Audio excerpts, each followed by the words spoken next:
Hello, everybody. Corey here. Just a reminder, I'm not a qualified licensed investment or financial advisor. I'm here to gather the data, present it to you so you can understand how these work and know what's going on so you can make your own decisions. Just a reminder, the YieldMax ETFs are extremely risky. And please understand what you're investing in before doing so. We're going to jump straight into the holdings here. Sorry for the delay in these. I was working with Max earlier on his spreadsheets. I got delayed, and here I am. But I'm going to do my best to try to get through these fairly quickly. I was able to get through the other videos fairly quickly, though I may have not done as much or as things as I normally do. So I do apologize, but I want to make sure I get these out. Otherwise, I would have went to sleep. I would have tried to do them in the morning, and then I wouldn't have had time, and then they would have never got done. And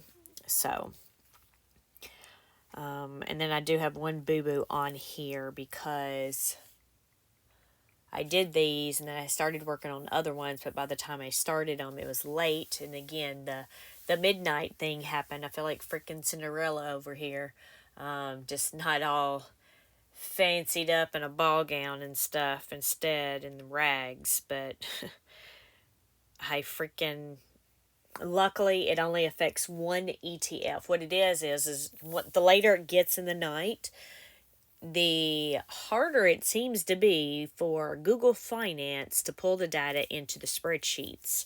And I was just lucky that I'd already scrubbed these and, copied and pasted values on most of these, but there were still like 3 or so or whatever that hadn't come through yet trade wise. And then next thing I knew, it was 12:30.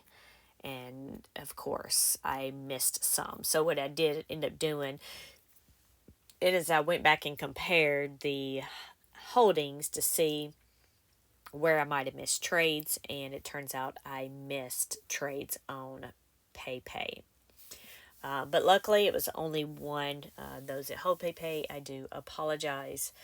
I'm going to have to get better. I should have tried to do and save the trades today before I went outside to work on the land, and I didn't. And then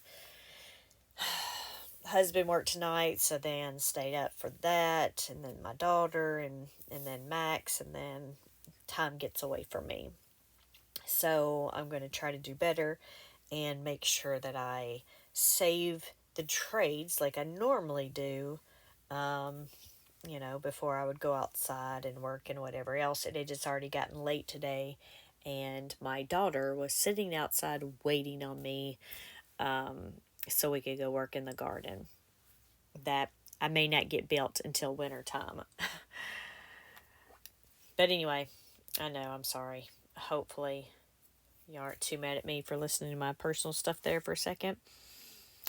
But let's get through these. Okay, so we have AIYY. We don't have any trades listed here. We have a short call, though, that expires on Friday with a strike price of $28, and we are currently underneath that by 7%. It looks like we have a possible upside of 82 cents a share, which, if so, that's awesome. I would like to see that because that would get AIYY above $13. I don't know. I don't want to say it's going to be a miracle, but it would be something. But we do have NVIDIA earnings this week.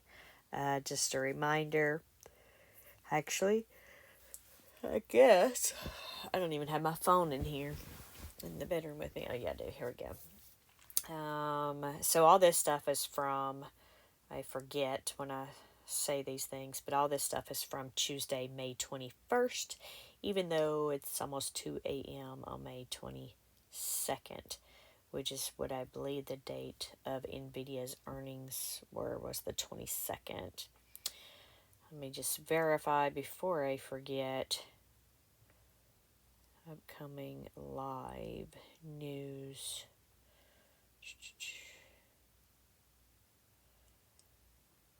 Yeah, I probably should have just went to my sheet. The problem is I have so many pictures and I do so many screenshots and all this stuff that everything gets lost. And I don't know why it's just not telling me right here on this first sheet. But I'm pretty sure it's today, the 22nd, after, there we go, I see it now, May 22nd post-market, which we're on actually C3AI, which is what made me think about earnings, because it's the one that has the latest earnings. So its earnings are May 29th, at least as of right now, post-market. So that would be next Wednesday after market. All right. Let's move on to AMDY. We have no trades here, but we have a short call that expires Friday with the 175 strike price, and we're currently underneath that by 6%. Looks like we have possible upside for the short call of about $1. We have AMZ here. Looks like we went down a few cents today for Amazon. We have no trades. We have two short calls that expire Friday with 187.50 and a 190 strike price, and we're underneath those by 2 and 4%. And it looks like about 34-cent increase there for the short call. And then we have Apple here, no trades, two short calls that expire on Friday, 190 and 192.50. So we're already over the 190 by $2.35, and we're almost above the 192.50. We're just 15%, 15 cents below that one. So I don't know about any upside for the short calls themselves there. Maybe a little bit, though, due to the synthetic. And then we have Coney here with no trades. We have three short calls that expire Friday, 215, 222.50, and 230 strike prices. We are already above two of those. We're at 225.78, so we're above that first one with the 300 contracts by $10.78 or 5%. And then we are above the second one by $3.28, which is where the majority of our contracts are 22,430. So then our last one's just 430 contracts with the 230 strike price. We're under that by 2%. So that's the only one that hasn't been capped just yet. So yeah, no upside specific to the short calls here. We need, well, it is preferred that we close underneath those strike prices. But anyway, we're going to move on to Dizzo. We can see here they added 185 contracts to the synthetic position and created a new short call with the 104 strike price. And as far as the upside, maybe about 30 or so cent upside for the short calls. We also have the 105 strike price, which we're under by 2%, which is where the majority of the stocks, or majority of the contracts are. We're going to move on down to Phoebe. They added 75 contracts to the synthetic and created a new short call with the 75 contracts with the 472.50 strike price. So the stock price is 2% below that. We also have two other short calls here that expire on Friday, 482.50 and 45, and we're at 4% underneath those. We look over here to the right. It looks like we have a possible upside of maybe, I don't know, 25 or more cents on the short calls. I guess maybe about 40 or about 35, 40 cents. We do have the majority of the contracts at that higher strike price. I just don't know how the market value would equal out there the further they go above the strike prices. But anyway, we are going to move on to GDXY. We didn't have any trades today. This was the first day they were actually able to be traded, even though we saw this information, or we saw the holdings last night. They did end up closing. Was it today the first day? I thought it was. I might not have these coming.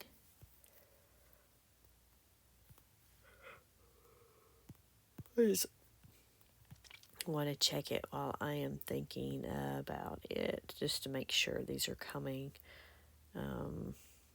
They are, for some reason I was thinking, I don't know my days of the week sometimes. I keep trying to put April dates on things, and it's freaking the end of May. I don't know. I'm beginning to think the YouTube videos are taking over my life. Sorry, I'm trying to, I only see this being traded today.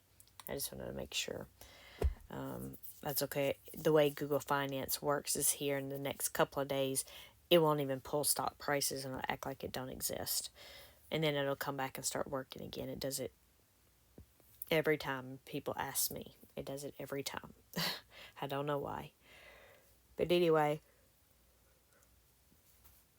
so we had the ones we saw last night. We had the two short calls that expire on Friday with 38 and 38.50 strike price, and we're underneath those by 3 and 4%. Looks like the GDX did go down today. So we can see here we have a possible upside for the short calls themselves by about 20 or so cents there. If we move on to GUI, that added 40 contracts to the synthetic position, and then they created a new short call with 40 contracts with a 180 strike price because they were already over the other strike price, which is 177.50, and we're currently over at 35 cents. But the majority of our shares are sitting there at the 177.50. So there's no upside for the short calls, but we could get some upside for the synthetics. So we do have some closing trades for JPMO here. They ended up closing out these short calls that expired on Friday, and then what they did is they lowered the strike prices on those and then got more premium for those. So we went from a 207.50 and 210 strike price to a 200 and a 202.50 strike price. So they paid 2 and 4 cents to close those out and received premium of 58 and 18 cents for the new ones, which we'll see, should see on the new tab here. So yeah, we see they added 80 contracts to the synthetic position, created the new short call with 200 strike price for those 80 contracts. Then we have 835 contracts for the short call with a 202.50 strike price. So we're barely underneath that $200 strike price. We're underneath it by 48 cents. And then we're 1% under the 202.50, and then it looks like possible upside of roughly 25 cents there for the short calls. And then let's just look, because I did not color code those today. Those should show up on the spreadsheet. So boom, boom, boom, boom. Okay, so we don't have to look at the holdings anymore. So Murny, we don't have any trades here, but we do have two short calls that expire on Friday with strike price at 137 and 138, and we're currently over those by 5 and 4%. We closed yesterday at 141, and today we closed at 143.69. So we went up quite a bit today. So anyway, we are not looking too good there. And so obviously we have no upside for the short calls, but our synthetics are doing well. They are doing good. They're $2, or they're bringing the stock price up $2.29 there for the synthetic position. So we move down to MSFO. We have a short call that expires Friday with a 425 strike price, and currently the stock sits at 429.04. So we are over the strike price by 1% or $4.04, and therefore we do not have an upside for the short call, but could possibly for the synthetic position. Then we have Misty. It looks like some people closed out of this one as it rose back up. We have 28 contracts that were closed out of the synthetic and the short call. Our short call that expires Friday, we have a 18.30 strike price, which currently down 10%. See, the stock dropped there roughly 70 something dollars today. Anyway, possibility of a $3.26 increase if we can get the short call to get up to 18.30 before the end of the week. So we're going to move on to Nefli. No trades here. We have a short call that expires on Friday with the 6.30 strike price. We are currently over that by 3% or $20.61. So no possible upside for the short calls, but possibly for our synthetics. Then we have NVIDIA here with no trades, 2 short calls that expire on Friday with a $9.50 and $9.75 strike price. We're currently over the $9.50 by $3.86. The way these are split up and everything, I'm going to say there's probably no upside for the short calls, but could possibly still go up due to these synthetic positions. Then we have ARC here with no trades. We have a short call with a strike price is $46. We're currently 80 cents below that. It looks like we have a possibility of a 20-cent increase for OARC. And then here's where I was talking about PayPay. I went back and combined, and I at least added these, but I don't know the prices because I don't have the trades. But that they did add 190 contracts to the synthetic, and I put that on the wrong line. So this should actually be, it's not where I wanted it.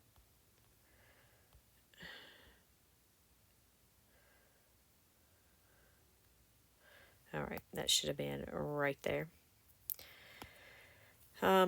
So we have 2 short calls, 65 and 66 strike price. We're currently under the one by 90 cents and $1.90 for the other. Possible upside here of maybe 15 or so cents before it catches up with itself. But then, of course, our synthetic will rise. Then we have SQUE here. They added 100 contracts to the synthetic and created a new short call with a $73 strike price for the 100 contracts. We have 3 short calls total, 73, 74, and 75. We're underneath those by 2, 3, and 5%. Just looking over here on the side, it looks like we possibly could have, 50, 60 cent increase just based on the short call positions there. We have Tesla here with no trades. We have 2 short calls that expire Friday, 180 and 185 strike price. We are currently over both of those. Tesla closed today at 186.60, so we're $1.60 above the one and $6.60 above the other. So there is no possible upside for our short calls, but we could still possibly have upside for our synthetic positions. Then we have Zomo here. They added 45 contracts to the synthetic position and the short call with the 119 strike price. We also have a short call with the 120 strike price. We're earning these by 1 and 2%, and it looks just like the stock went down roughly 90 cents today.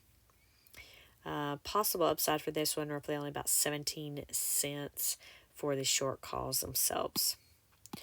And then we move down to Crash. We have 2 short puts here.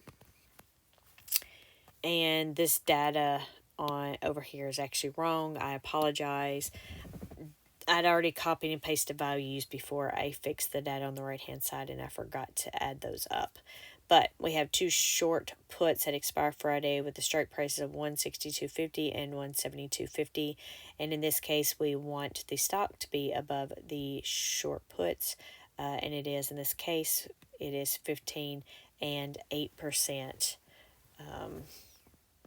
The strike price is 15 or 8% below Tesla price, sorry. And then we have our long call, the 265, which are under 30%. And then we have our synthetic positions here with a strike price of 170 and 180. And then Tesla was at 186.60. So not looking too good there for that. Doesn't look like we have any upside potential for any short puts or synthetics. All right. I didn't think I was going to make it through that, but hopefully there was something in there that y'all might have been looking for an ETF that y'all follow specifically. Anyway, I will talk with y'all later. Hope y'all have a great day tomorrow.